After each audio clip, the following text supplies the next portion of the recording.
Oh, hello. You seem to have caught me just wrapping up chapter 4 of my book Safe and Sound. Would you like to sit down and take a listen to what I have? Great. Why don't you go ahead and get settled in? I will start reading to you my chapter 4 of Safe and Sound.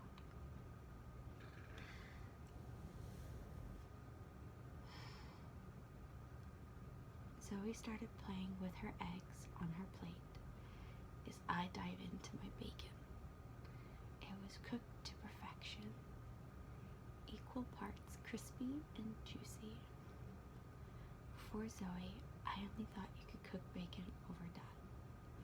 She wasn't the best cook, but she could make some bacon.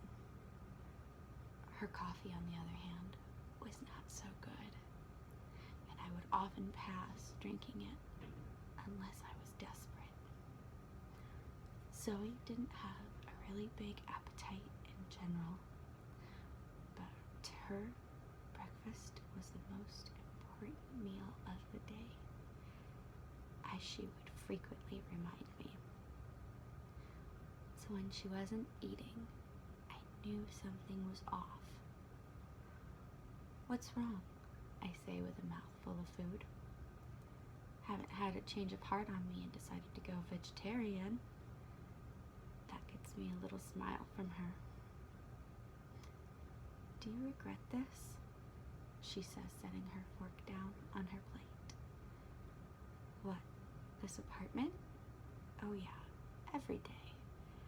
Her face fills with sadness at my response.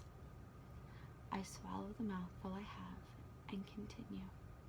"You see, I was thinking about some place more like a ski lodge, you know? Something with a fireplace and a bearskin rug." This makes her tear up and let out a small laugh. Hell, if we were gonna do the cold and snow, I figured we'd do it in style. I lean back in my chair and hold my hands out in front of my face.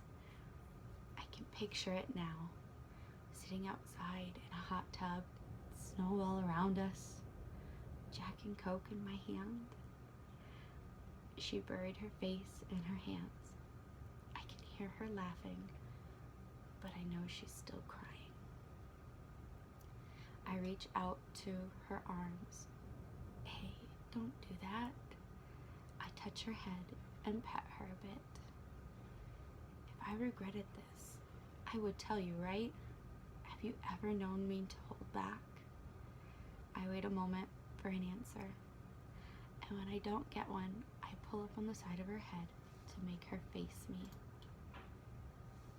She is reluctant to look at me, but I start to push her hair out of her face.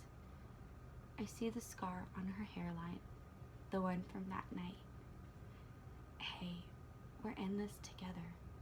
There's no one else I would rather be freezing my ass off with." She finally looks at me. "Promise?" she says in a meek tone. "Pinky swear." I hold my pinky out in her face. She looks at my pinky and then back to me. Another smile, and she meets my pinky with hers. She wraps her pinky around mine so hard, and we begin to laugh. I let go of her and wrap my arm around her head, bringing her head against mine. I give a little headbutt and tell her to eat her breakfast. "It is the most important meal of the day," I mock at her. She gives me a face and picks up her fork. I give her an encouraging air nudge with my fork for her to eat. Another little giggle, and she scoops up a huge forkful of her eggs and stuffs it in her mouth. She gives me a big smile, and I laugh right back at her. This all seems so good. And that is the end of my chapter 4. I hope you like it. If you could please just let me know what you think. Leave a comment in the section below, and also can like and subscribe to my channel, that would be great because there is still more to come. Thank you and sweet dreams.